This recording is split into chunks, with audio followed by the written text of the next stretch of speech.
Good morning all of you.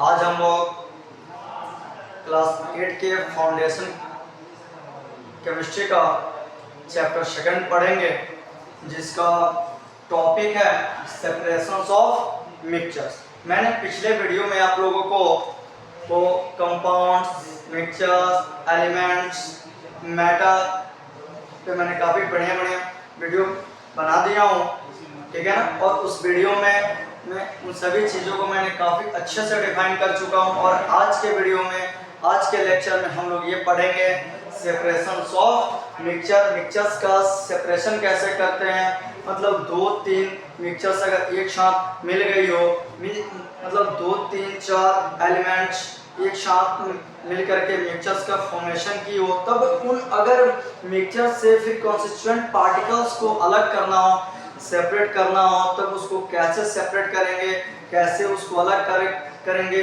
अलग करेंगे तो कितना परसेंटेज अलग हो पाएगा, कंस्टिट्यूएंट पार्टिकल से रिकवर हो पाएगा, कितने परसेंट कंस्टिट्यूएंट पार्टिकल से रिकवर नहीं हो पाएगा, उसके अबाउट पूरा स्टडी करेंगे।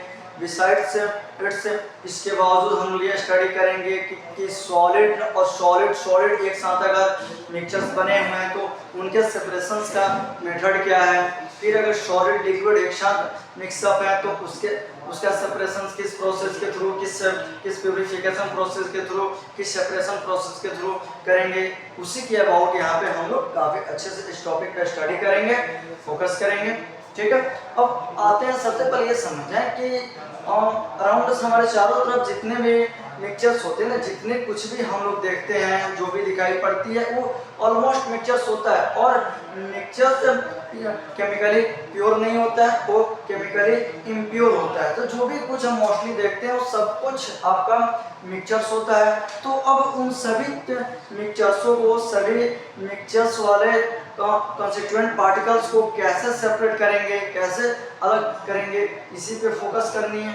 तो मान लीजिए कि जैसे बहुत सारे ऐसे मिक्सचर्स मिल गए हैं, बहुत सारे मिक्सचर्स मिले हैं, मिक्सचर्स हैं, उनको सेपरेट करेंगे। तब आपका सेपरेट करने के ये दो तरीका यहाँ पे मतलब कौन से कंस्टिट्यूएंट पार्टिकल्स मिल करके ये मिक्सचर्स का फॉर्मेशन कर रहे हैं, उस पर फोकस करनी है। तो जैसे मान लीजिए सॉलिड और सॉलिड आपस में मिक्सअप हुए, सॉलिड और सॉलिड जब आपस में मिक्सअप हुए तब ये एक मिक्सचर्स का फॉर्मेशन किए।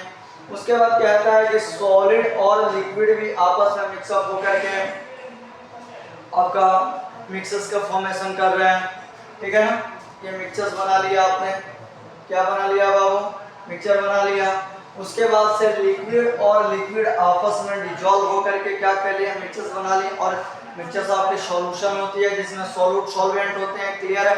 यानी हम जानते हैं कि आपका सॉल्यूट, ये सॉल्यूट प्लस ये सॉल्वेंट आपस में मिलते हैं तो क्या बनता है, ये आपकी सॉल्यूशन बनती है।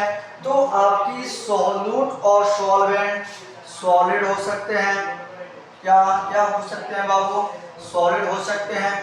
उसके बाद से सॉल्यूट और सॉल्वेंट आपका सॉलिड लिक्विड हो सकते हैं, सॉलिड प्लस क्या हो सकता है, लिक्विड हो सकता है। आपका ये सॉल्यूट और सॉल्वेंट आपका लिक्विड प्लस और लिक्विड दोनों हो सकते हैं, ठीक है ना, क्लियर।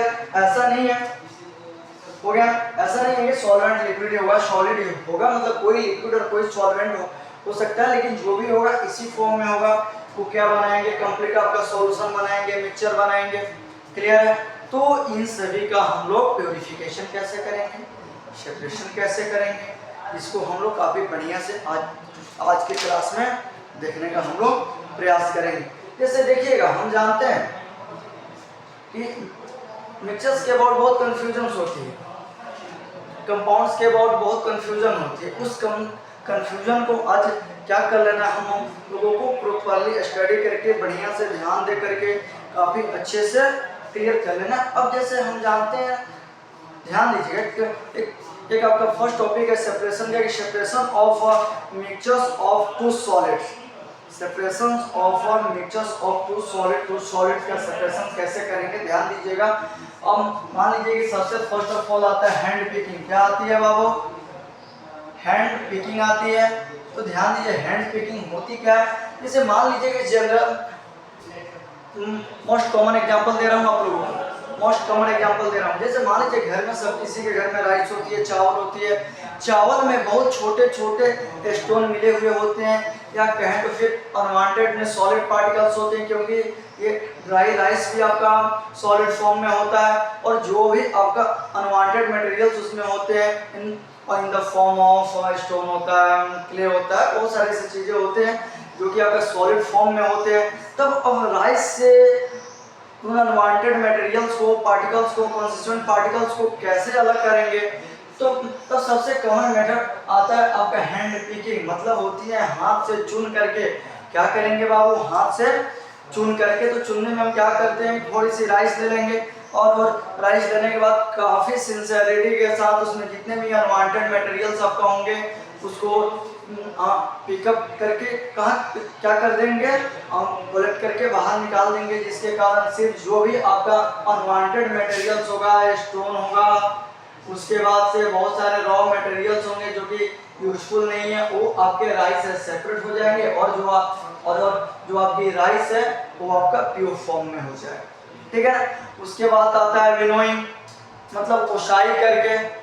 ओसाई करके जैसे जितने भी स्टूडेंट गांव से बिलोंग करते होंगे या फिर कहीं और देखे होंगे कि जब भी खेत से क्रॉप्स कट करके आती है, फसल कट करके आती है, फील्ड से आती है, जब वो पक जाती है तो पकने के बाद उसको लाया जाता है, तब उसमें बहुत सारे ऐसे अनवांटेड मटेरियल्स होते हैं जो कि सॉलिड फॉर्म में होते हैं, मिक्सअप होते हैं, लेकिन काफ़ी ज़्यादा लाइट होते हैं। क्या होते हैं? काफ़ी ज़्यादा लाइट होते हैं, हल्का होते हैं। उनको विनोइंग प्रोसेस के द्वारा आपका जो गुड मटेरियल्स होता है उससे उनको अनवांटेड मटेरियल्स को सेपरेट कर लिया जाता है। जैसे सबसे कॉमन एग्जांपल दे रहा हूँ, जैसे व्हीट का जो ग्रेन्स होती है, व्हीट के दाने के साथ, गेहूं के दाने के साथ उसकी जो स्टेम होती है, तो स्टेम की छोटी छोटी पार्ट से, जिसको भूसा कहते हैं, वो उस गेहूं में मिली हुई होती है। तो होता है क्या कि जो भी मेरे गांव के फार्मर्स होते हैं, फिर जो भी एग्रीकल्चर फील्ड से जुड़े हुए व्यक्ति हैं, ठीक है ना, एग्रोनॉमी से जुड़े हुए व्यक्ति हैं, वो करते क्या है कि काफ़ी फास्ट ब्लोइंग एयर के साथ क्या करते हैं, जब भी फास्ट ब्लोइंग एयर ब्लो करने लगती है, या तो अभी तो बहुत सारे टेक्निक आ गए, टेक्नोलॉजी आ गई है, जैसे फैन डाल देते हैं, बड़ा वाला फैन, स्टैंड फैन डाल देते हैं, काफ़ी तेज हवा निकलती है। ऐसे भी बहुत सारे उस समय पहले देखे होंगे आप लोग कि ऐसे हाथ से चलाने वाली आती थी, जिसमें डैना लगी हुई होती थी, हाथ से चलाया जाता था, और चलाने के बाद जितना ही फास्ट चलाएंगे डैना उतना ही फास्ट मूव करती थी, उतना ही ज़्यादा एयर ब्लो होता था। और जैसे ही एयर ब्लो शुरू होता था, वो व्यक्ति क्या करता था कि किसी कंटेनर में राइस के व्हीट के ग्रेन्स को लेकर के थोड़ा थोड़ा गिराता था, थोड़ा थोड़ा ड्रॉप करता था। ड्रॉप करने के बाद होती क्या थी, जितने भी लाइट और माइनर पार्टिकल्स होती थी वो एयर के साथ काफ़ी दूर दूर तक चली जाती थी, और जो भी हैवी आपका वांटेड फीड ग्रेन्स होता है वो आपका जस्ट वहीं पे नीचे की तरफ ड्रॉप कर जाता है, जिसके कारण होता क्या था कि जो भी आपका ये व्हीट ग्रेन्स में अवेलेबल अनवांटेड मटेरियल्स होते हैं वो एयर के साथ ब्लो होकर के दूर चले जाते हैं, और आपका एक्चुअल गुड फीड ग्रेन्स आपको मिल जाती है। तो आपका ये तो सबसे कॉमन मेथड होता है जो कि जनरली देखने को मिलती है। ये तो आप लोग घर में हैंड पिकिंग वाली कंडीशन तो देखते हैं, हमें गारंटी है। ये भी आप लोग गांव वगैरह में जाएंगे, जब भी फसल की कटाई होती है, हार्वेस्टिंग होती है, तो उस समय आप लोग इसको देखेंगे। दूसरी होती है थ्रेसिंग होती है क्या, जब भी गाँव में जाएंगे, मतलब अब तो धान की भी थ्रेसिंग किया जा रहा है, पहले गेहूँ की थ्रेसिंग की जाती है। तो जब भी गेहूं और धान की थ्रेसिंग की जाती है, तो जितने भी गुड मटेरियल्स होते हैं, फीड ग्रेन्स होते हैं, पैडी ग्रेन्स होते हैं, वो क्या करती हैं, वो नीचे आ जाती हैं, और जो भी उसका डस्ट पार्टिकल्स होता है, स्टोन्स होती हैं, या फिर जो भी अनवांटेड सब मटेरियल्स होते हैं, वो काफ़ी एयर ब्लोइंग के साथ निकल करके दूर दूर तक चले जाते हैं, जिसको हम लोग गाँव की भाषा में या लोकल भाषा में दौनी कहते हैं। ठीक है ना, जिसको हम लोग थ्रेसिंग कहते हैं। थ्रेसिंग कहने का मतलब जो कि आपका थ्रेसर मशीन से होता है, एक प्रकार की मशीन होती है जिसमें काटे गए मतलब हार्वेस्टेड किए गए क्रॉप्स को मशीन के अंदर पूरा स्टेम के साथ डाल दिया जाता है और मशीन उस स्टेम को अनवांटेड फॉर्म में पिक आउट करके बाहर थ्रो कर देती है और जो भी आपका ग्रेन्स होती है आप उसको करेक्ट कर लेते हैं। क्लियर हुआ? ये आपका सॉलिड फॉर्म का ये आपका सेपरेशन हो गया। अब हम जानते हैं कि अगर मान लीजिए सॉलिड में लिक्विड आ जाए तो क्या करेंगे, लिक्विड में सॉलिड आ जाए तो क्या करेंगे। जैसे मान लीजिए कि हम लोग लिक्विड लेते हैं, मान लीजिए कि आपका क्या है बाबू, हमने वाटर लिया, वाटर में स्टोन आ गया, स्टोन आने के बाद अब उसको स्टोन तो डिजॉल्व होगा नहीं, सॉल्युबल तो होगा नहीं। अब आप किसी भी केमिकल या फिजिकल मेथड के द्वारा स्टोन को जनरली डिजॉल्व नहीं कर सकते हैं, डिजॉल्व होगा नहीं तो उसको सेपरेट कैसे करेंगे। तब उसका सेपरेशन होती है फिल्ट्रेशन प्रोसेस के द्वारा, सब्लिमेशन प्रोसेस के मेथड से भी कर सकते हैं, ठीक है ना। ये दो सबसे कॉमन मेथड होती है। सबसे कॉमन मेथड होती है आपका फिल्ट्रेशन प्रोसेस के द्वारा, जिसको क्या कहते हैं, फिल्टर कर लिया जाता है, छान लिया जाता है। जैसे हम लोग चाय बनाते हैं ना, चाय बनाते हैं तो जो आपकी चाय की पत्तियां होती हैं वो पत्तियां क्या होती है, दूध और वाटर के साथ बॉयल हो जाती है, शुगर उसमें डिजॉल्व हो जाता है, लेकिन उसकी पत्तियां उसमें डिजॉल्व नहीं हो पाती है, सॉल्युबल नहीं हो पाती है, जो कि प्रिसिपिटेट के रूप में पेंदी में बैठी हुई होती है, बॉटम में बैठी हुई होती है आपके पैन के। ओके, अब हम लोग क्या करते हैं, उसको फिल्ट्रेशन प्रोसेस के द्वारा फिल्टर से हम क्या करते हैं, फिल्टर कर लेते हैं, जिसके कारण आपकी जो ये सॉल्युबल चाय होती है वो अलग निकल जाती है और उसकी जो पत्तियां होती हैं वो अलग निकल जाती है, जिसको हम लोग वेस्ट प्रोडक्ट के रूप में यूज करते हैं, या तो उसको फिर किसी न किसी आइटम के फॉर्म्स के रूप में री यूज उसका कर लेते हैं। ठीक है ना, ये आपकी हो गई। मतलब अभी सिंपली अभी लेक्चर दे रहा हूँ, अभी टॉपिक नहीं पढ़ा रहा हूँ, बस ये लेक्चर समझिए। लेक्चर में ही आपकी 90% कॉन्सेप्ट आपकी क्लियर कर दूंगा, ठीक है ना। 10% कॉन्सेप्ट बचेगी, जो कि कुछ ऐसे टॉपिक्स होंगे जिसको इस पर फोकस करने की नीड पड़ेगी, ठीक है।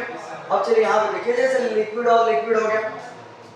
जैसे मान लीजिए कि वाटर में ऑयल इमिसिबल होता है, ऑयल क्या करती है, फ्लोट्स करती है वाटर के ऊपर। उसको कैसे हम लोग सेपरेट करेंगे, किस तरीके से सेपरेट करेंगे, उसको आगे हम लोग देखेंगे। पहले आज हम लोग एक सब्लिमेशन प्रोसेस को देख लिया जाए। किसको देख लिया जाए बाबू, सब्लिमेशन प्रोसेस को देख लिया जाए कि सब्लिमेशन प्रोसेस होती क्या है। देखिएगा, सब्लिमेशन प्रोसेस में होती क्या है कि जैसे मान लीजिए वाटर, ये कपूर है, ठीक है ना। ऐसे मैं आप लोगों को सब्लिमेशन प्रोसेस का एक स्पेशल वीडियो बना करके डाल दूंगा कि सब्लिमेशन प्रोसेस होती क्या है, ये कोई इवेपोरेशन क्या होती है, डिपोजिशन प्रोसेस क्या होती है, कैसे होती है, क्या करते हैं। उसके बाद से आपकी ट्रांसप्रेशन क्या है, इन सभी चीज़ों का एक कॉमन वीडियो बना करके एक वीडियो में इन सारी चीज़ों को मैं क्लियर करके आप लोगों को कल या परसों के लेक्चर क्लास में मैं आप लोगों को सेपरेटेड डाल दूंगा, जिसके कारण अगर सेपरेशन में पढ़ाऊँ तो अब मैं सब्लिमेशन प्रोसेस की बात करूँ, फोर्थ फ्लोटेशन प्रोसेस की बात करूँ, उसके बाद से मैं आपको डिपोजिशन प्रोसेस की बात करूँ, फ्रीजिंग प्रोसेस की बात करूँ, बॉइलिंग प्रोसेस की बात करूँ। क्लियर है ना। तो आप लोगों को परेशानी नहीं होनी चाहिए कि अब सब्लिमेशन प्रोसेस क्या है, अब डिपोजिशन प्रोसेस क्या है।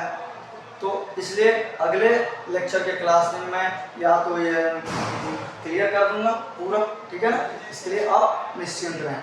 यहाँ तक मैंने आज आप लोगों को पढ़ाया। आप अपने नोटबुक को बनाते चलें, अपने टेक्स्ट बुक को बढ़िया से पढ़ें, अपने नोट्स को कंप्लीट करें। किसी भी स्टूडेंट्स को किसी भी टॉपिक में डाउट हो तो मुझे कमेंट कर सकते हैं, पूछ सकते हैं। Thank you everyone.